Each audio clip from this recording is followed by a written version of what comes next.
And this work is already attracting national interest as well as support from our congressional delegation.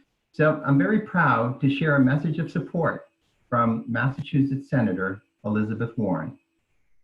Hello, everyone. I would much rather be with you in person today, but I'm sure glad to have this chance to join you by video.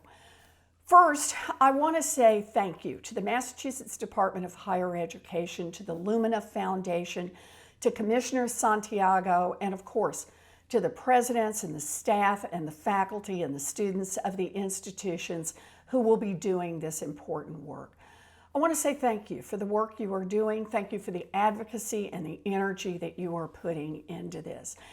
I also want to say a very special hello and thank you to my friend Ayanna Pressley, who continues to be a terrific champion in this fight. Now, you know that this is a time of crisis for our nation. Across this country, the fight for social, racial, and economic justice has reached a new threshold as we also fight to stem the tide of the coronavirus pandemic that has already killed 180,000 Americans. And we can't ignore the racist violence that has killed George Floyd, Ahmaud Arbery, Breonna Taylor, and so many others. We must all commit ourselves to change, especially those of us who are responsible for education.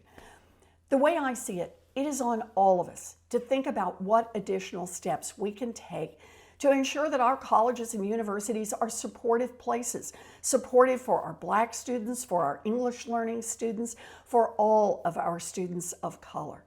And for me, that is the only way to foster the kind of inclusive, anti-racist institutions that all of our students deserve. So we're here today to celebrate the Mass Department of Higher Education's commitment to making these changes and rooting out racial disparities in higher education. With the support from the Lumina Foundation, the Department of Higher Ed will take thoughtful steps toward developing and implementing policies to help eliminate racial disparities in the higher education system. By developing a statewide strategic plan that's focused on equity, Massachusetts will better serve students of color throughout all levels of education. So to all of you who are here today, I'm grateful for all that you do and for all that you will do. Please keep up the great work because we're all counting on you. That was a wonderful video from Senator Warren. And now I'm honored to introduce Congresswoman Ayanna Pressley. Congresswoman Pressley represents Massachusetts' 7th Congressional District in the U.S. House of Representatives, and she is the first woman of color to be elected to Congress from the Commonwealth of Massachusetts. Representative Pressley previously served as a member of the Boston City Council, and she is an advocate, an activist, and a role model for young women everywhere. Ladies and gentlemen, Congresswoman Pressley. Thank you so much. Good morning, everyone. And it's very appropriate that I would follow our senator. I would follow her quite literally anywhere, including on this virtual dais. She's been a tremendous partner. And it's a pleasure to be with all of you today. I just keep thinking about how these are old fights, but it's a new day. And so it is really a pleasure to be with you on this historic day. I want to thank the Lumina Foundation, Commissioner Santiago, Chairman Gabrielli, Secretary Pizer, and the presidents, faculty, students, and staff who all made this project possible. In this moment of national reckoning, we really must be unapologetic in our efforts to actively dismantle racist systems and policies across all sectors and levels of government that for too long have exacerbated our nation's deepest inequities. I've been quoting Reverend Barber a great deal recently, who reminds us that in the midst of this national reckoning on racial injustice, it demands of us a third reconstruction. So this is a moment of reimagining and reconstruction, and each of you are being enlisted as community builders in this reconstruction, in building truly a more equitable and just society. So this is an opportunity to redesign systems and policies to finally center equity and justice. And to do this, it really will require an all hands on deck approach. And so I'm very excited to be joining you all today for this announcement and for what I see as a chapter of much needed work to redress the historic and persistent inequities that our higher education system has perpetuated for far too long. And while this moment may be a national wake-up call for many, for our Black and Brown students, for our undocumented and Indigenous students, these calls are not new. And the demands to center our humanity and to value our lives, to center our success, our values, and our contributions isn't new.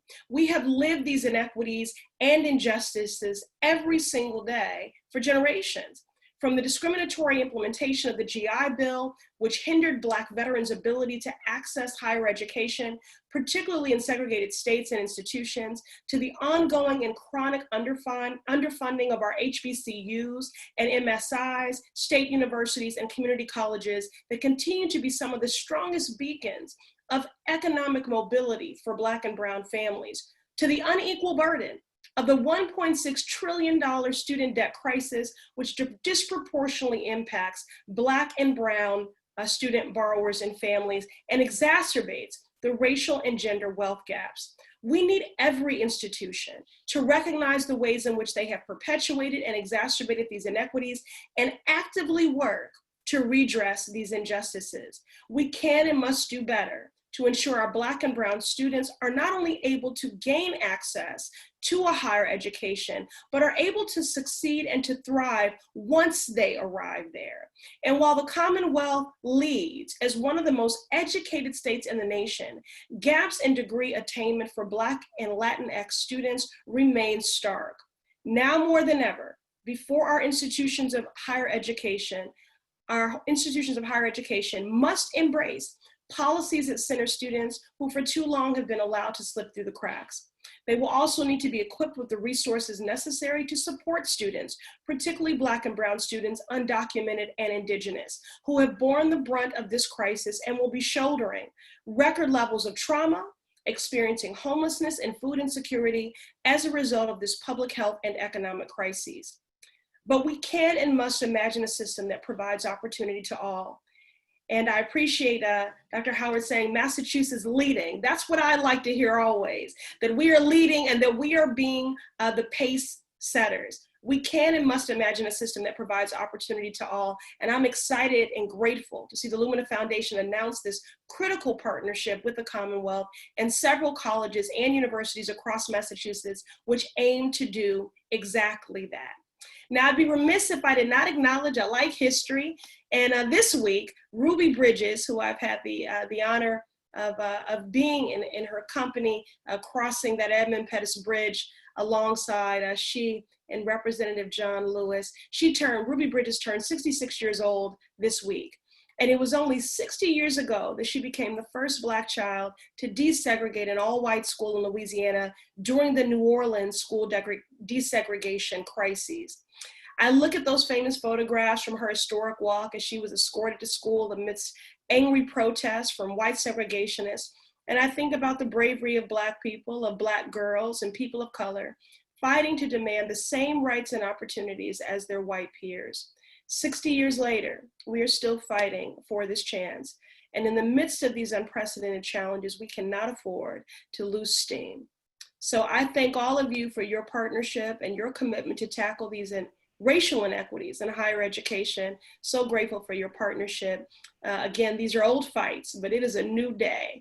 And I am so excited to see you ushering that in. It is past time that we bring about the systemic reforms that our students and our communities so rightly deserve.